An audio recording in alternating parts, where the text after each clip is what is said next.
So this card got a little decimated in the last hour. I'll get to that. Some of the fights I was excited to preview, I now cannot preview, but it's always nice when the second most exciting fight on the card is the co-main event, which hasn't been the case for me for the last couple, but absolutely is for this. Dan Hooker returning to the cage to fight the Octagon debuting Michael Chandler coming over from Bellator. So Chandler had a pretty jewelry filled career in Bellator, staying in the championship picture, like defending, losing, re-challenging for a pretty long time. Mostly successful. Fights against Eddie Alvarez, Benson Henderson, probably the two biggest names. Alvarez being maybe you could say that was Alvarez's prime and that he was almost past it by the time he got to the UFC, maybe, but Benson Henderson certainly passed his prime when Chandler knocked him out in his last fight. Wrestler who has developed great, powerful striking, as showcased by that last knockout of Henderson. I know their Bellator put some free fights on YouTube. I didn't check, wasn't able to find many to check out for Chandler. But I think he's got a really tough challenge ahead of him in Dan Hooker, who I'm super high on despite his setback against Poirier. But I just love everything this guy does. He, like I said, phenomenal jab. He shows great leg kicks, devastating knees, great clinch work, and his nickname is the Hangman because he also has an excellent guillotine. So those knees, that jab and kicking at range, and that guillotine are all like, I mean, he said it at the press conference, I'm like built as a fighter to beat these like grindy wrestler lean guys. So Chandler's gonna have to be real careful. If he walks in too recklessly, then like Knee City might put him to sleep, or like a lazy shot will put him in a guillotine. But if he tries to stay at range and kickbox with Hooker, I think the jab and the leg kicks are gonna light him up. I mean, I think my bias is fairly clear here. It is a really interesting fight because you kind of know where Dan Hooker's at right now with the wars he had with Paul Felder and Dustin Poirier, two top of the division guys, like squeaking it out against Felder, coming up a little short, mostly because of cardio issues against Hooker. This being a 3-round fight, you know that Dan is going to just have more than enough in the tank to like unload guns blazing for 3 rounds, having been in 2 5-round fights last, and probably still knowing he has to work on his cardio. So, I mean, risk reward. Chandler, the career he's had, there's kind of no other place for him to start in the UFC. It's a now or never. You don't have the time to build your way up to the title. You have to get there right now if you want to be in the mix. And top 5 guy in Hooker, the Bellator talent versus the UFC talent, there is a discrepancy. So we'll see what Chandler is made of and whether it's been all talk all these years or he really is that legit and is able to compete with the top dogs right off the bat. I'm predicting like a Dan Hooker showcase, but we will see. Next on the fight card, we got Jessica Eye versus Joanne Calderwood. Both women at the top of a shallow women's flyweight division that is still in realignment. Jessica Eye having challenged Valentina Shevchenko and become part of a very scary highlight reel with one of the most like assassination worthy clips in that head kick. I think she's had 2 fights since.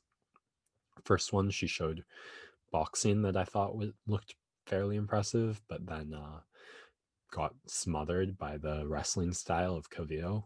Luckily, she's up against a kickboxer in Jojo Calderwood, who earned herself a title shot through again, like some split decision wins in a shallow flyweight division, but then took on Jennifer Maia when the title shot got postponed and lost a first round submission. So she's probably also happy to be fighting a striker. Boxing pressure versus like more kickboxing style in this one. We'll see if who's able to like dictate the range. Hopefully not too much feinting and air punching. I can't say I'm super excited for this bout, but we'll see. I'm kind of glad Joe Rogan's not there for Jessica I to ask to be on his podcast for like the 100th time in the octagon if she wins. Next fight, which women's strawweight, has me much more excited. Marina Rodriguez versus Amanda Ribas. Ribas is a sweetie. She has one of the most, I'll try and find the gif for you after, but like just like light up the room excitement wherever like she goes, that just kind of makes you like happy to see her happy. She's been doing great so far in her UFC career with wins over Mackenzie Dern and Paige Van Zandt. Now she's getting a chance to in the top 10 of the women's strawweight. Rodriguez, striker fighter, split decision loss to Carla Esparza and a draw with Cynthia Calvillo, two wrestling style fighters. Amanda can do both. She's got great grappling that she put on display in her submission of Paige Van Zandt, as well as her ability to grapple and tangle with Mackenzie Dern in a black belt in jiu-jitsu. Well, black belt probably doesn't even do it justice. And she's really the only one who's like grappled with Dern and not gotten submitted. So I think she'll be at a bit of a size disadvantage, though she has competed at flyweight, so maybe less than I'm thinking. So it'll be interesting to see if and how she decides to take it to the cage. I think the UFC sees and hopes like a potential star in Ribas. This was originally her supposed to fight Michelle Watterson, which would have put her more forward in the division than a win over Rodriguez would put her, but still gets her building that streak, so should be exciting. And then this is where the card kind of falls off a little. I'm just checking Twitter right now because the fight game has gotten a little interesting. So 2 fights got canceled. Matt Frevola versus Ottoman Azatar. Ottoman being removed for a violation of health and safety protocols. And Nate Hakparast versus Arman Tsukaryan also got removed from the card due to Nate having some illness issues. I'm not quite sure what that means. It doesn't sound like COVID. But Matt Frevola still stayed in. Arman Tsukaryan still stayed in. So I've had absolutely no time to think about this or prepare this breakdown, but it seems to be the two of them are going to fight. Arman stepped onto the scales and missed weight. I think he missed by 3 pounds at first. Had a little more time to cut, and then came in still 1 or 2 pounds over the limit. So I don't know.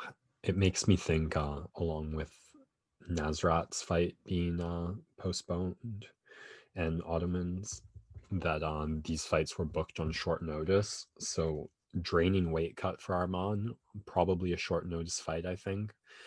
I'm curious how the cardio is going to hold up. This guy has amazing wrestling and is one of those guys. That's the reason I always say lightweight is like the premier UFC division. I mean, this guy made his UFC debut against Islam Makhachev, one of the favorites for like the next UFC lightweight champion, and made it a competitive back and forth grappling bout. Since then, he's looked really good against Olivier Mercier and Davi Ramos, a guy who Makhachev also fought. And Arman might have even done it more impressively than Makhachev did. Matt Frevola, it feels like he's been around and been there a lot, but he really hasn't. He only has, I think, 3 fights in the UFC. The Lando Venata one was a classic, and then he had an impressive win over I can't think of that striker's name right now. But he then had a interesting one against Luis Pena, Violent Bob Ross, which I remember there was some judging controversy, but I thought Frevola did enough. So this should be a really fun grappling bout. Both come forward with pressure, a lot of strength in their takedowns, great scrambling ability. Frevola a little more like wild man in his game, whereas Arman being a little greener but a little more technical, I think. So, I mean, often with 2 grapplers, both guys think I have the edge on the feet for sure, and I think I can see Arman especially feeling that. So honestly, as much as I'd hope to see like a grappling back and forth chess match type matchup, I do kind of sorry, I'm just checking because Twitter is constantly updating. Yeah, Azatar just got removed. Nothing else there. I'm waiting for like the fight I'm in the middle of previewing to get canceled or something. But I think it's an opportunity for Armand to like who's been polishing and working on the striking, because you need both to be at such a high level in the lightweight division. So I think he has an opportunity to lean on his takedown defense and anti-grappling to polish the striking he's been working on and give it some octagon time. But then obviously, like, when you do that, you force the grappler to take a bad shot and then get in a dominant position and are able to dominate from there. So that is for sure the fight I am third most excited for. A couple other shout outs on the card. We got Brad Tavares versus Antonio Carlos Jr. These guys are both middleweights who looked like they could make a run at the division. Both had some setbacks. Similar to what I said about Tom Breese, Omari Akhmedov, you can't really afford too many setbacks in the middleweight division. So one guy moves forward, maybe has another chance to crack the top 15. One guy moves back and has probably a lot of gatekeeping to do. Khalil Roundtree making his return to the octagon.